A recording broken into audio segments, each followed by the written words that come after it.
sekarang kita berdoa dulu menurut agama dan kepercayaan kita masing-masing. Nah, untuk giliran hari ini, Kak Gendri ya berdoa ya. Oke, kepada anak kami Kak Gendri, silahkan dipimpin doanya. Ini Indra, kenapa belum rapi? Rambutnya Indra? Oh, belum pangkas ya, itu segera dipangkas ya nak ya, supaya rapi ya. Kemudian saya lihat ini untuk kebersihan kelas, piketnya kedua kelas dijalankan atau tidak ini? Dijalankan ya, ya karena saya lihat juga ini ruangan kelasnya sudah bersih dan sudah rapi.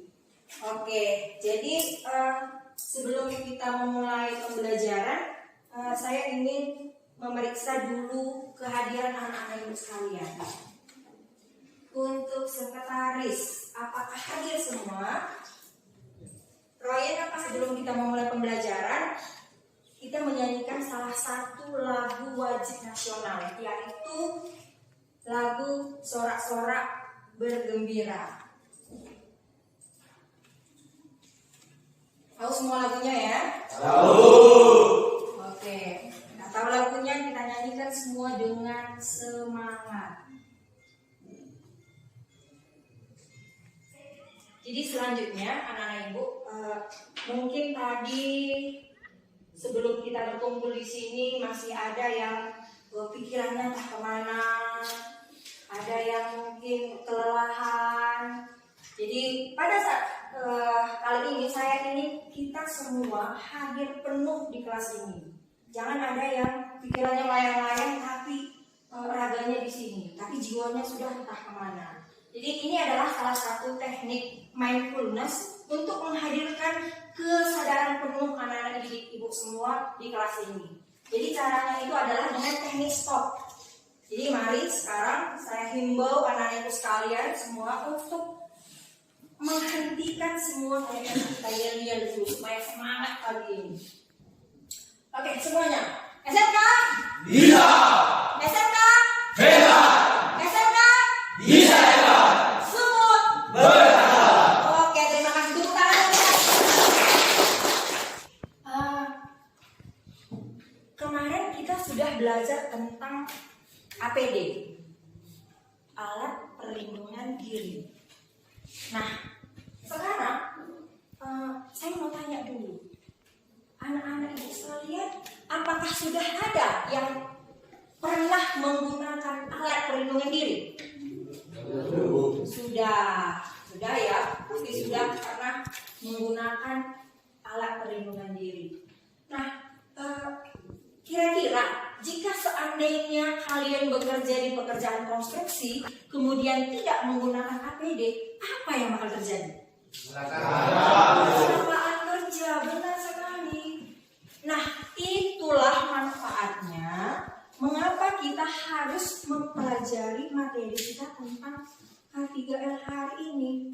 Supaya apa? Supaya nanti pada saat kita bekerja di pekerjaan konstruksi bisa terhindar dari kecelakaan kerja. Nah, untuk pembelajaran kita pada pagi hari ini, tujuan pembelajaran kita ada 3. Yang pertama yaitu memahami kegunaan APD. Yang kedua adalah menganalisis faktor-faktor penyebab kecelakaan kerja. Dan yang terakhir adalah menyimpulkan cara pencegahan kecelakaan kerja.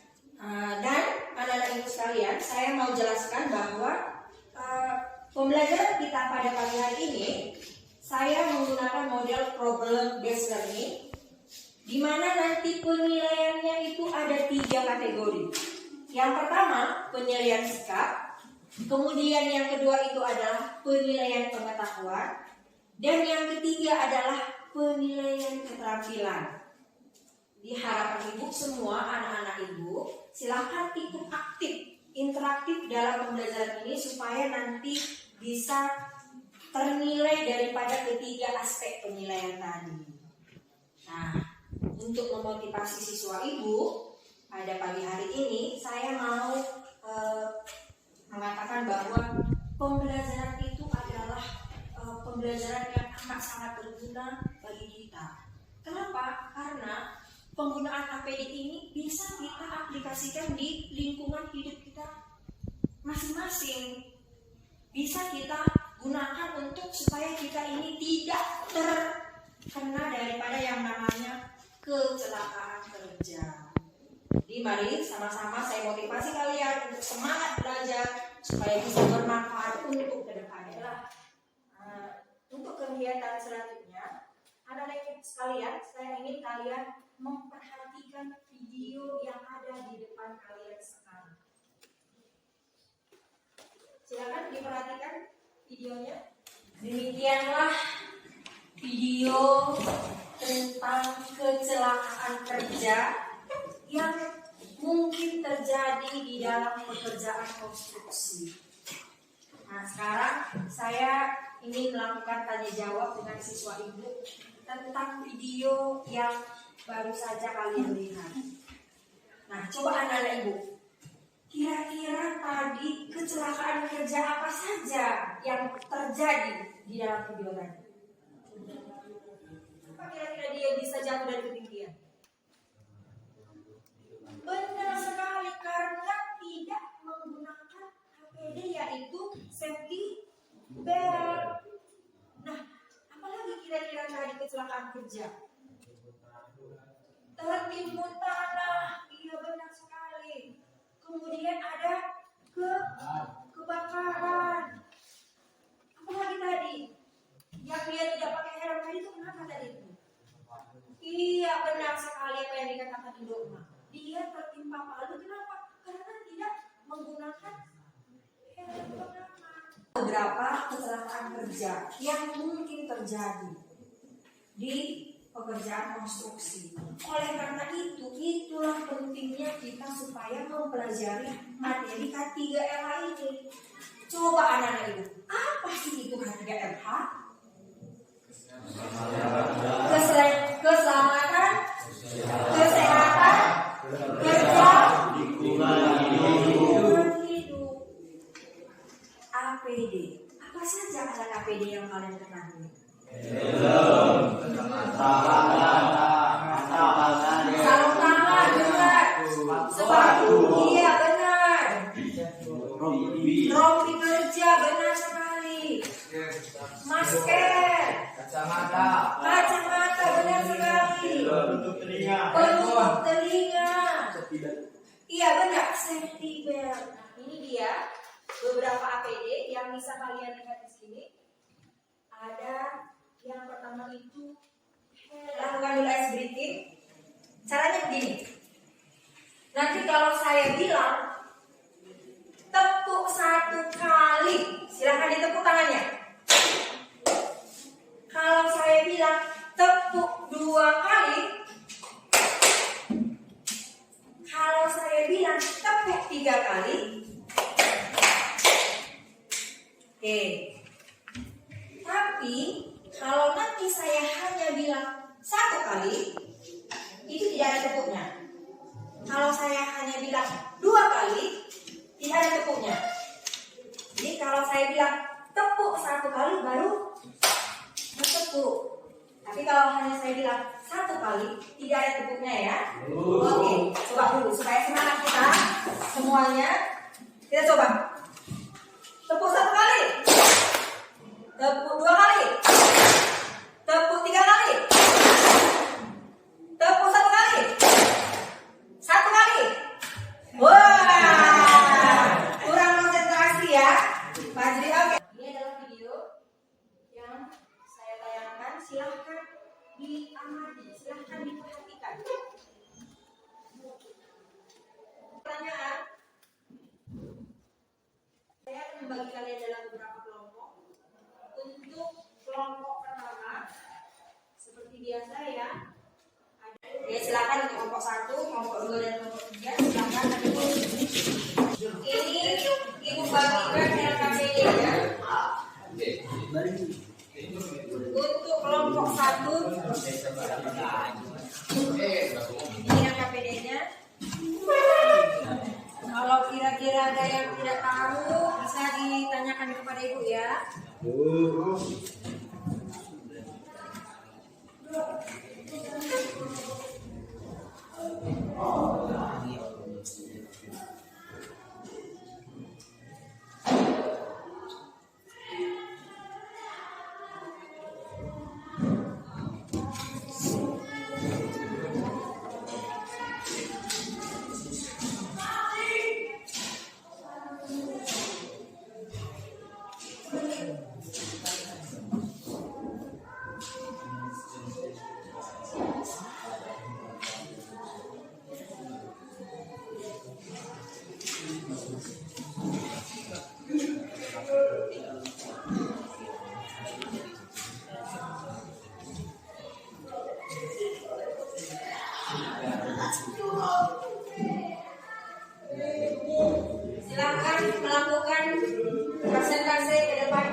Faktor-faktor penyebab kecelakaan kerja adalah dibagi atas dua, yaitu faktor manusia dan faktor.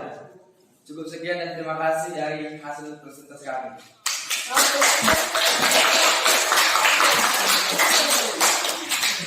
Ya, terima kasih untuk kelompok 2 yang sudah mempresentasikan hasil diskusinya. Menurut saya apa yang sudah kalian tampilkan sudah bagus. Dan silakan kumpul kembali, silakan kembali ke Analisis penggunaan APD pada pekerjaan konstruksi bangunan, yaitu melindungi badan sebagian atau seluruh bagian badan dari berbagai macam potensi bahaya, diantaranya faktor penyebab daripada kecelakaan kerja. Tadi ada 3 faktor penyebab kecelakaan kerja yang sudah kalian katakan di sini. Yang pertama tadi faktor dari manusia, benar. Kemudian yang kedua adalah faktor dari lingkungan dan alat kerja lingkungan, benar. Kemudian yang ketiga adalah faktor peralatan keselamatan kerja. Jadi ketiga faktor ini yang menyebabkan kecelakaan kerja. Oleh karena itu, mari anak-anak ibu sekalian, kita memperhatikan ketiga faktor ini supaya tidak terjadi kecelakaan kerja pada pekerjaan konstruksi.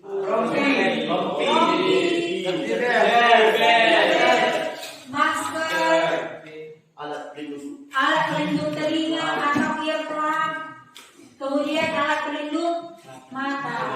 Oke, kemudian jenis-jenis kecelakaan kerjanya yaitu iya,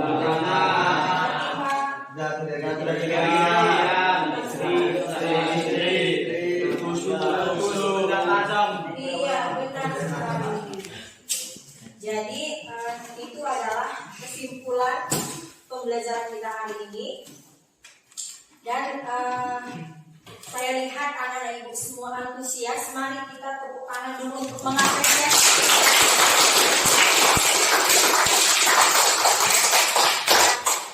Semuanya masih semangat ya? Coba kita tunjukkan dulu semangat kita. SMK? Iya. SMK? Iya. SMK? Bisa. Sumut? Berkata. Oke, tepuk tangan. Nah, untuk pertemuan selanjutnya nanti di minggu depan kita akan mempelajari tentang materi masih K3 LH, tetapi tentang materi rambu-rambu yang ada di pekerjaan konstruksi kalian. Ini ada tugas untuk penilaian pengetahuan, dan ini bisa kalian akses, bisa kalian lihat di WA group yang bakal ibu bagikan linknya. Aplikasi Quizzes yang sudah ibu buat semuanya di situ. Bisa dilihat dan bisa diakses kapan dan di mana saja. Kegiatan pembelajaran pada pagi hari ini, saya harapkan untuk anak ibu Fajri silahkan pimpin doanya. Oke, jadi